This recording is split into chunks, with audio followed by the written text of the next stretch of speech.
South Africans are now getting far less for more money.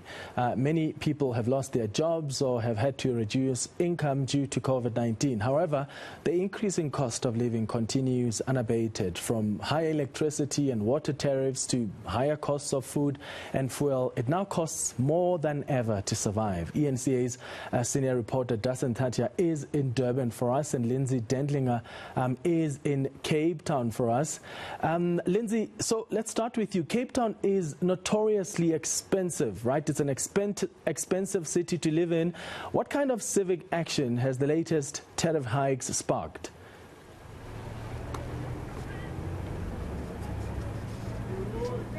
Due to electricity price hikes while the economy is so sluggish and people have lost their jobs and this lockdown is still continuing, is really a bitter pill to swallow, even more so now than ever. And ratepayers have always been railing against the city, unhappy with the hike in electricity tariffs, but this time around they say they're even looking to go to court. They've really had enough now.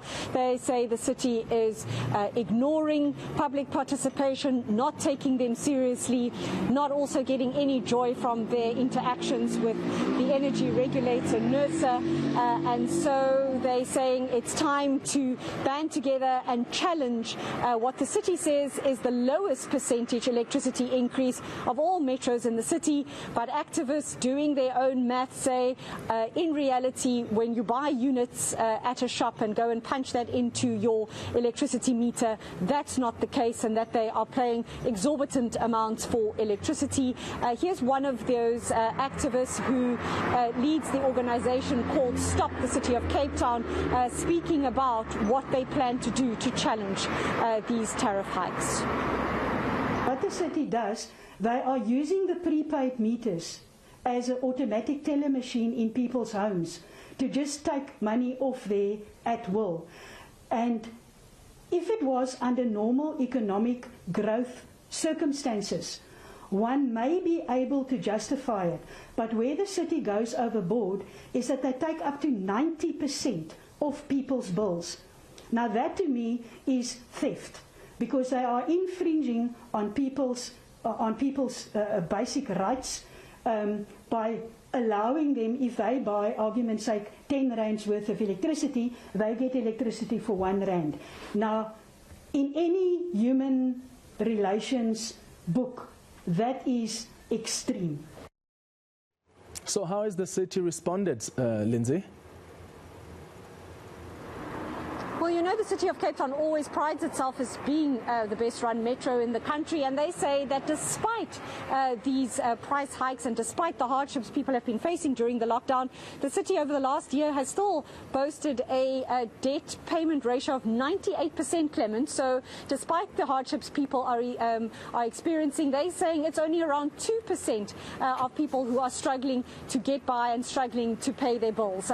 The deputy mayor also telling me earlier today that they have a plan in place to help indigent households with what they call a lifeline of electricity, a certain number of units at a lesser cost. But many of the activists say that really doesn't work out for them, because once they've run out of that, those units, and that they then have to buy electricity at almost double that rate. So they're not too much impressed by that, but the city is saying that they have got all kinds of measures in place, and that people just need to call them up or come into one of their offices and explain their situation, and that they are understanding and lenient for those who cannot afford. And in response to what you just heard from Sandra Dixon, taking umbrage that the city uses prepaid meters to dock debts owing to them, the city says it doesn't think that there's anything wrong with that, and that they have to be fair in levying different electricity charges depending on how much electricity is consumed, and that they cannot expect those who do pay for electricity to cross-subsidize those who don't. So here's the Deputy Mayor, NEILSON, explaining some of the city's policies with regards to tariff increases. Well, that is one of our debt control mechanisms that we use. So that when people buy electricity, we take some of that towards their arrears. For us, it is a fair mechanism to use, just like any other mechanism to get people to pay their bills. You can compare that to people who are not on prepaid electricity, because if they don't pay, we cut them off entirely. At least the people who are on prepaid are getting some of their electricity. So, the point is very simple, that 98% of people are paying their bills in the city. We had a 98.8% payment ratio in this last financial year. So it is only a small percentage of people who are not paying. And it's not fair if we don't deal with those people. It's not then fair on that 98% who are paying.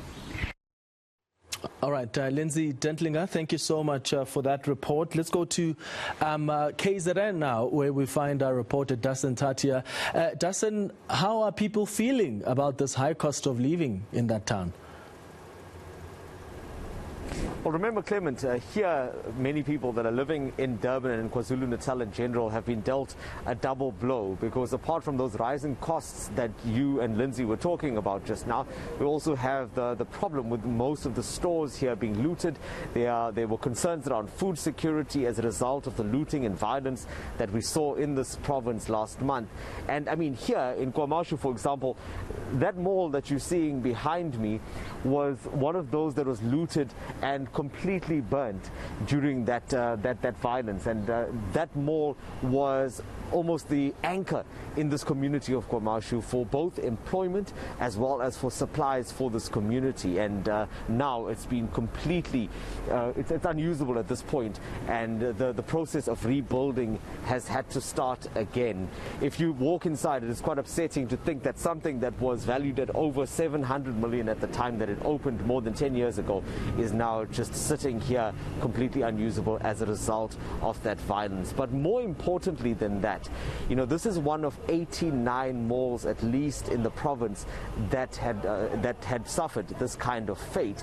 And if you had to then narrow that down, how many shops are inside there, how many people are employed, and how many families depend on the salaries of those employed to survive? So we spoke to a lady that had been working at the SPAR inside this mall. Her name is LONDIWE SOKHELA, and she told us exactly how difficult it is for her and her family during this time.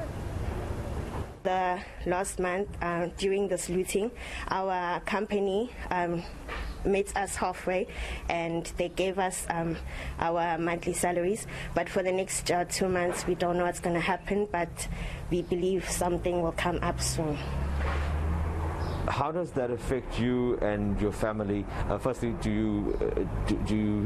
are you supporting children or parents or anything?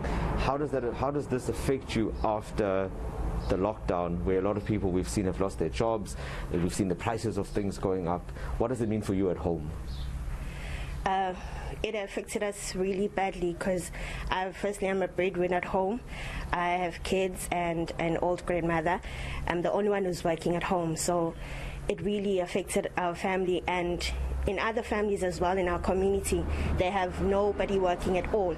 So we used to, there's close-up centers shopping centers that we used to go purchase our groceries from, badly destroyed. So we have to borrow money so we can go and buy in other malls which are far away. So we also have to add another money for them to accommodate us more transport to come back. Dasen, you've also spoken to some business owners. How are they affected? Well, that's where the story continues, Clement. I mean, you listened there to an employee who is struggling to make ends meet. Now, that ultimately falls on those that employ them, because they look to them in many cases to provide their paychecks. And the business owners, in turn, have their own problems. Like, we spoke to a business owner by the name of Raven Kisten earlier. He owns the One Stop Meat Center. And he was saying that at the moment, he has lost about 1.5 1.5 million rand in stock, and he still owes that money to his suppliers, but at the same time had to then pay his staff at the store because they had no other income. So he's ensured that he's done that, but he's now in the process of trying to rebuild. He's opened his store again, and he's started afresh. And that's been the case for many of the small business owners that we've spoken to around here. They say that after the COVID-19 lockdown, they were already taking a knock, and now this has really just compounded the situation. Let's listen into some of that interview with Mr. Raven Kister. The stock holding that I had, which I do have records of, was nothing less than 1.5 million of stock alone. The equipment alone was damaged, was nothing less than about 3 million rand of equipment that I have to now do to get this place opened. So where does that place you? Because I know you said to me earlier that you had another business across the road that had already taken a knock during COVID, and this now compounded that issue. So where does that place you now in terms of recovering your business as well as taking care of the staff that you have employed? I think right now I'm in a lot of stress. I do not know which way. I think all I'm just looking and focusing that the staff has the job. Having that amount of staff that I've got over here, I have to let them have the job. And if I have to sit back and just think about what happened, I don't think we're going to go forward. Probably we have to end up closing down. So I think it's just a positive note that I'm having and praying up to God and having the store open and going forward. If not, it's a very big impact. I'm actually very stressed about how do I go forward. But I'm just opening the door every day, walking in over here and praying that everything is going to go. By the next morning, the store must still be over here. All right, Dasen, Thathiah, thank you so much for that update, and thanks to both our reporters, Dasen and Lindsay. Dasen live to us from KwaZulu-Natal, and Lindsay was live to us from Cape Town.